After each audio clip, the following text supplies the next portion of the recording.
कि आज महिला रोजगार योजना के अंतर्गत 25 लाख महिलाओं को 10,000 रुपये की सहायता राशि भेजी जा रही है।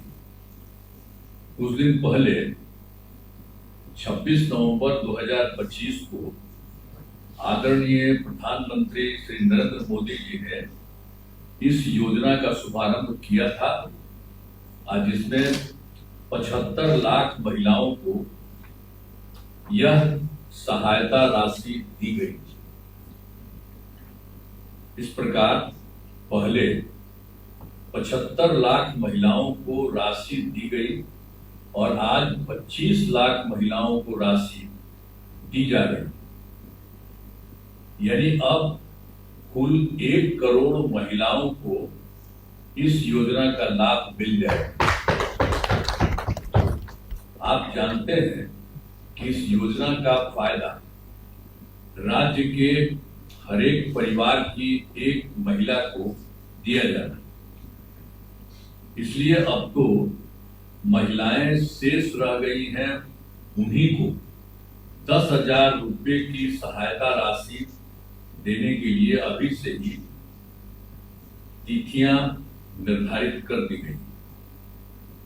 अगली तिथि 6/10/2025 को निर्धारित है और उसके बाद लगभग हर सप्ताह राशि बैंक खाते में भेजी जाएगी।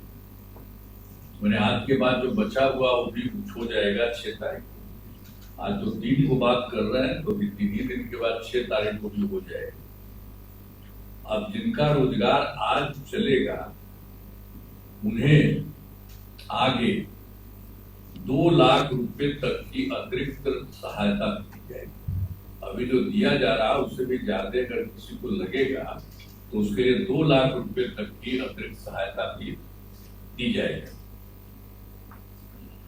आप सब जानते हैं कि पहले की सरकार ने, जो पहले थी हम लोगों के पहले की सरकार, तो उसने तो कोई काम नहीं किया, बहुत बुरा हाल था। जब हम लोगों की सरकार आई 24 नवंबर 2005 को एनडीए बीजेपी जदयू की सरकार बनी, तब से हम लोग बिहार के विकास में लगे हुए हैं और राज्य में कानून का राज, सभी क्षेत्रों में तेजी से विकास हो रहा है, चाहे शिक्षा हो, स्वास्थ्य हो, सभी काम हो रहे हैं। शुरू से ही महिला सशक्तिकरण पर जोर दिया गया। आप सबको जानते हैं 2006 में पंचायती राज संस्थाओं का और 2007 में नगर निकायों की महिलाओं को, तो उसमें हम लोगों ने कर दिया 50% आरक्षण से सुरक्षा भी की गई, यानी हर जगह महिलाओं को 50% कर दिया। उसमें हम लोगों ने ये किया गया। और फिर वर्ष 2013 में पुलिस में महिलाओं के लिए हम लोगों ने 35% आरक्षण दिया गया और 2016 में महिलाओं को सरकारी नौकरियों में भी 35% आरक्षण दिया गया।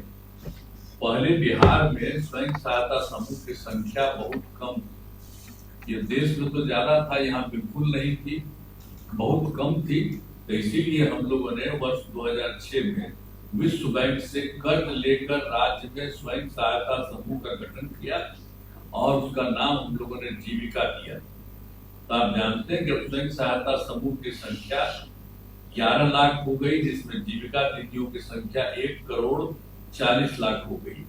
इसके बाद तो 2024 में हम लोगों ने शहरी क्षेत्रों के लिए भी कर दिया है, तो उसमें भी स्वयं सहायता समूह का गठन हो रहा है और उसमें करीब 37,000 हो गया है और उसमें उसी को हम लोगों ने कर दिया जीविका दीदियों का, तो उनकी संख्या हो गई है 3,85,000 और वो काफी तेजी से चल रहा है गठन, तो लगातार जारी है। उसके चलते और संख्या होगा और बाकी गांव में भी इतनी संख्या हुई है महिलाओं का, तो आप देख ही रहे जीविका दीदियों की।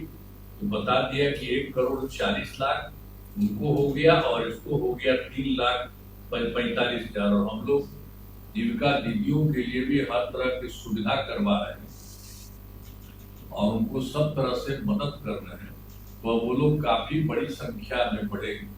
तो पहले तो देश भर में था, अब उसमें अन्य जगहों पर तो हम देखे थे, जब हम केंद्र में थे तो जाते थे इधर उधर तो देखते थे, लेकिन जब हम यहाँ आए थे तो यहाँ देखे कि यहाँ की संख्या कम है।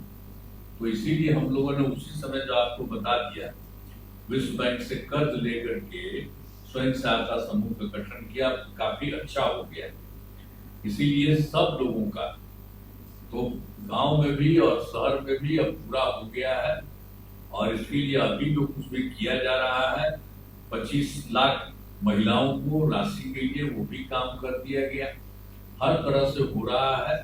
और जो कुछ भी एक बार आपको तो हम कह दिए हैं कि जिनका रोजगार अच्छा चलेगा उन्हें आगे 2 लाख रुपए तक की अतिरिक्त सहायता मिलेगी, सब कर दिया गया है। हर तरह से हम लोग सब लोगों को मदद कर रहे हैं। पहले कोई महिला को देखता था ठीक है, जो अभी इधर उधर करते रहता है। अब बीच में वो गलती हुआ था कि हम ही लोगों के पटिया वाला 2 बार कर लिया था महीना तो, और उसके बाद तो हम हटाए।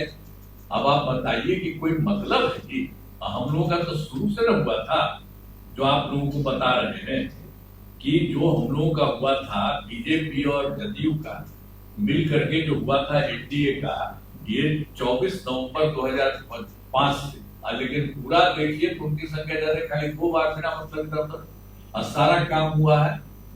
कितना बढ़िया काम हो रहा है। यहाँ तो हम लोग शुरू से करते रहे, उन लोग तो कुछ नहीं किया, और उन लोग को भी कोई हमारे पटिया में ही 2-4 आदमी इधर उधर कुछ कर दिया, फिर हमने कहा ऐसा काय करना, तो हम लोगों ने कह दिया कि अगर बाएं दाएं कुछ नहीं करना, यही करिए जो पहले से किए हुए हैं उसी में, तो इसीलिए हो रहा है।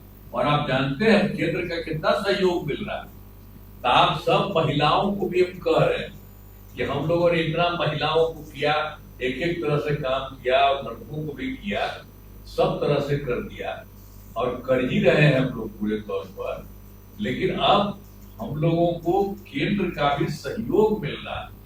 आप जानते हैं बिहार कितना आगे बढ़ रहा है, कितना ज्यादा बढ़ रहा है, तो बढ़ रहा है। इसीलिए अब हमको तो लगता है कि अब इस बार तब चुनाव होने वाला है, तो यहाँ ध्यान दीजिएगा चुनाव में, और उसको भी हो जाना चाहिए अभी का बढ़िया से।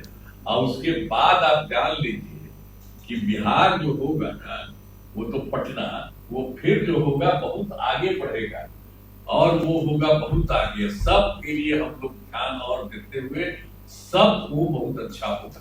यही हम आपको कहना चाहते हैं। आज आपको बहुत अच्छा है, और मुझे विश्वास है कि सभी माताएं बहनें 10,000 रुपए की राशि से अच्छा रोजगार शुरू करेंगी, और इससे आपका परिवार खुशहाल होगा, तथा राज्य में देश का और भी तेजी से ये होगा, विकास होगा। अंत में इस कार्यक्रम में उपस्थित सभी जो गणमात्र लोगों का मैं हार्दिक बधाई देता हूँ, और आभार व्यक्त करता हूँ। विद्या विहार आवासीय विद्यालय 29 वर्षों से आपके बच्चों को शिक्षा, खेल और सांस्कृतिक रूप से समृद्ध कर रहा है। बिहार के पूर्णिया में स्थित हमारा 40 एकड़ का हरा भरा परिसर और 27 एकड़ का खेल मैदान एक ऐसा वातावरण प्रदान करता है जहां विद्यार्थी न केवल पढ़ाई में बल्कि हर क्षेत्र में आगे बढ़ते हैं। विद्या विहार आवासीय विद्यालय परोरा, पूर्णिया, बिहार। नेताजी सुभाष मेडिकल कॉलेज एवं हॉस्पिटल लेकर आए हैं गर्भवती महिलाओं के लिए निःशुल्क डिलीवरी की सुविधा। हाई रिस्क प्रेगनेंसी के साथ छोटे बच्चों का रखरखाव एवं NICU की सुविधा उपलब्ध है। बच्चेदानी का ऑपरेशन, दूरबीन विधि से सभी प्रकार के ऑपरेशन एवं OPD की सुविधा न्यूनतम दर पर प्राप्त करें। NSMCH, अम्हारा, बेहटा, पटना।